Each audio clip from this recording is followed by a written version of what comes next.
Now, we saw there a magnificent physical specimen. Something Thank that you. all of us could emulate. Appreciate it. I was about to say, Will, Yeah. what is your regime? Yeah. Because you're looking great, Nick, mate.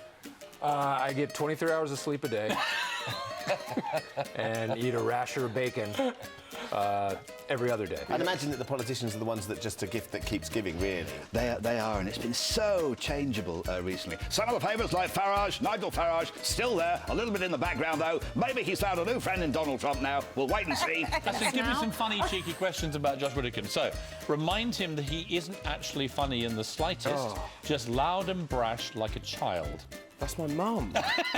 There's this cancer research thing, triathlon, so I've taken the month off. So you're the teetotal pub landlord? Yes, without a pub? Yes, without a pub. I know. It's an act, you see, Susanna. It's an act.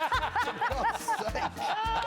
He looks like a poor man's Ed Sheeran, which is unfortunate. Do you know, I had someone come up to me and ask for a photo for her daughter, and then it turned out that she thought I was Ed Sheeran. So that was... That's unusual over here, Yeah. to call a girl James. Yeah, but in the spectrum of like weird celebrity baby names, I feel like we're not really breaking any new ground here. Scratching the surface a touch, Yeah, but not really. I didn't call her Summer Squash Meadowlark or something, or you know, Was that the number two Was that on the list? list? Yeah. Yeah, there was a lot of. I also thought of just going with all the letters being silent in her name, and it would just be pronounced. Hey, that's not bad. I'm just brought to you by the Department of Giving Dumb Celebrities Ideas.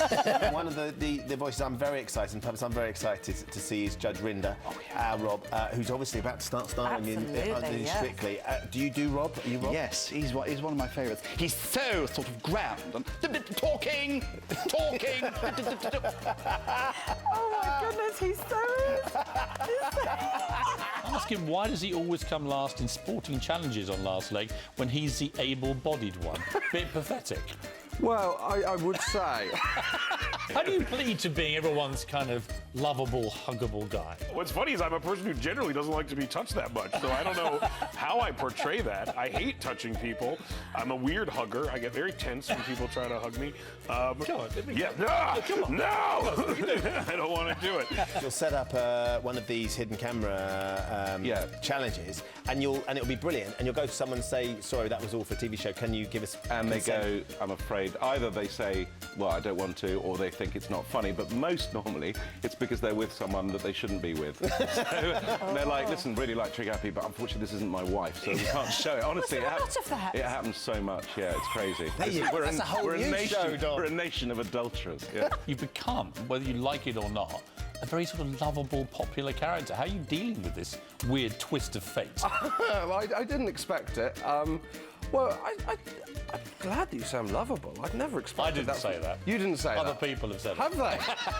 they're the tweets you didn't read out. I love taking on the voice of Mo Farah. Even speaking as him, you just feel better about yourself.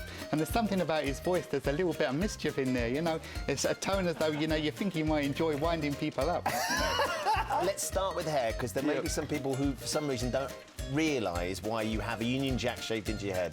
Well, I was asked to give a speech to the Paralympics GB team before they went out to Rio to fire them up, and I thought, what fires up British people more than knowing that if they do well, they'll humiliate an Australian? It's very true. And I figured, you know, you've got an Australian rugby coach and you've beaten us. You've got an Australian Ashes coach and you've beaten us. Yeah. So clearly, British people do really well when Australians tell them what to do. In my group of friends, I'm not the funniest one by like a long shot. Like, I remember when I got on TV, all my friends were like, "Why are you on TV? We're funnier than you are." Like, Kyle's funnier than you. Why are you the one who got on television? And I remember I was like, "You're right. I'm not the funniest one by a long shot." Great to see you. Can I have a job? Great to see you. Absolutely brilliant. Saucy Susanna Appreciation Society. Well, when I say society, it's actually just a couple of old meerkats who get together and talk about you. Can you remember my name off the top of your head? Your name? Oh, yeah. Can you remember my name? I meant my number. Oh. Blinking hot under It these is very lights, hot. though, isn't I'm it? not surprised. You've got an amazing dress on. Thank you I've very got a much t-shirt. indeed.